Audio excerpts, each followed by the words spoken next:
Hi everyone, welcome back to the channel. Thanks for being here. Today we're going to do two really cool builds, a swim jig as well as a heavy cover jig, and we're going to be using the new hybrid skirt from Lure Parts Online. Now, rubber skirts have incredible action. Silicone skirts have amazing colors.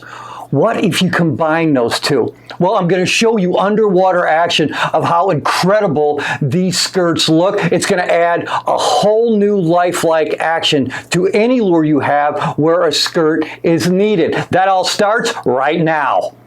The first jig we're going to be building on today is a flip and skip jig. Now this comes in two sizes, 3/8 and 1/2 ounce. It has a raised eye as well as a recessed weed guard on it, and that truly helps the jig come over and through cover extremely well. It also has a flat bottom on it, and it's as easy to skip as skipping a flat rock. This is my favorite jig to fish in heavy cover because it comes through stuff so well. So now we're going to set it up the way I like to fish a jig. Okay, now I'm going to set up the jig exactly the way I like it. So the first thing I do is I take a pliers, I go right in the bend of the hook, and I'm going to bend the angle of that hook up just a bit, about right like that. I want it going from here to here. That way now when I set the hook is actually going to catch farther back in the fish's mouth, resulting in a more positive hook set. The next thing I'm going to do is I'm going to spread out that weed guard, because now that will give me better coverage when the jig comes up and over cover. It will help roll away that hook point and I have more coverage there. Now, as strong as that VMC hook is, and it's relatively sharp, I'm going to take a diamond file and I'm going to sharpen the hook by just rotating it back and forth. I use a diamond file instead of a stone because a diamond file does not ground the point down like a stone would. It more or less just hones the point and I have a longer, stronger point. Now that is nice and sharp, it doesn't slide, it digs right in my nail. That's what I want. The final stage is taking a Sharpie, and I'm going to take that Sharpie and I'm going to color over the area that I sharpened. The reason I'm doing that is because the chemical in the Sharpie will keep your hooks from rusting. There's a great tip for you. Anytime that you go to sharpen hooks, make sure you have a Sharpie in your tackle box. It will make that point rust free. Now my jig is set up. Let's add the skirt. All right, it's pretty simple to add a skirt onto the jig head. What I'm going to do is take the longer end here and I'm going to flare that out. Just going to spread those strands out just like so. Kind of get it to exactly where it feels good. I'll actually take the hook and move that around a little bit just to where I feel that the colors are going to be spread out like I want it. Then what I'm going to do is I'm just going to take the hook and I'm going to stick it right through the center, and it comes up over this keeper pretty easy. There you go.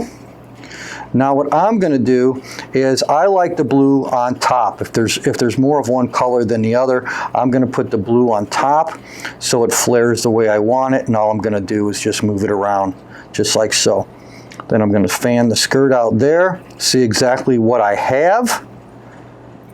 That looks pretty good, and although that'll work, I like to trim my skirts up a little bit. That's why I have this here.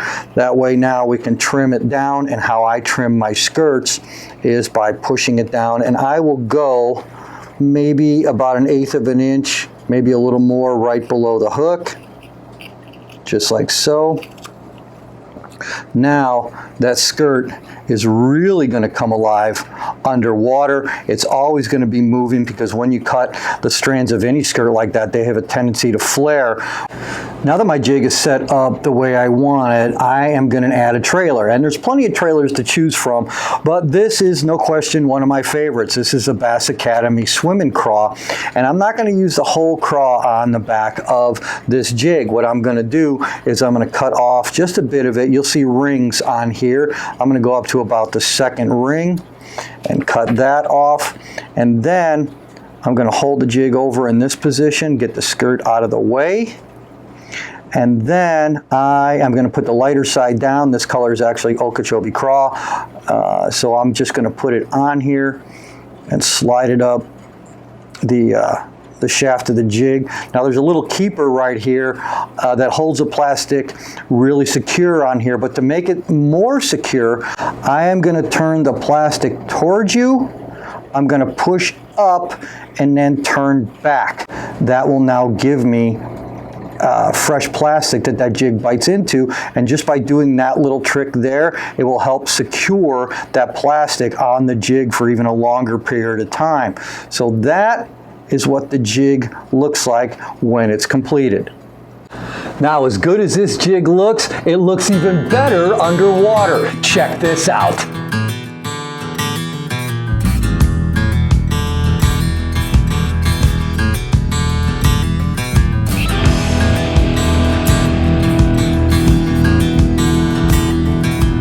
That hybrid skirt looks so cool underwater, and when I fished it last year, it definitely gets results. It comes in a variety of colors, and now we're going to take one and add it to the Super Stroke swim jig. The Super Stroke swim jig has a great head design with its flat bottom and inline eye tie. It comes through grass extremely well, and even swimming over laydowns and through brush piles. And with that inline tie, it has a wonderful swimming action on it depending on what type of trailer that you add to it. Now it's got a big 5/0 hook on it, and the jig is set up pretty much out of the package just the way I like it. So now I'm going to do the same thing with the hybrid skirt on this one. I'm going to take the long side of that, and I want more of the scales on the upside with the lighter white of that skirt being underneath. So I'm just going to move that around.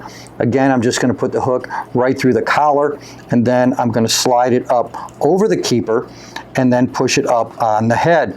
I always like, especially with a swim jig, having a darker color on top as much as possible, with the lighter color on the bottom. It just looks a little bit more realistic to me. I really don't trim much of the skirt on a swim jig, and that is how it is set up right there. Now we're going to add the trailer.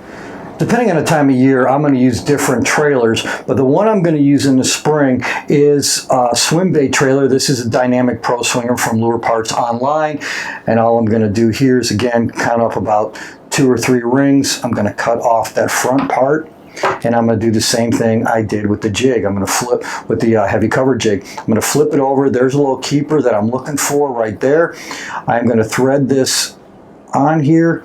The key to this is keeping it straight. So now I'm going to put that right like so. Push up. We're going to do the same thing again. I'm going to turn it towards you, push up, and pull back. And right there, it's that quick and that simple, and that is my swim jig setup for early spring.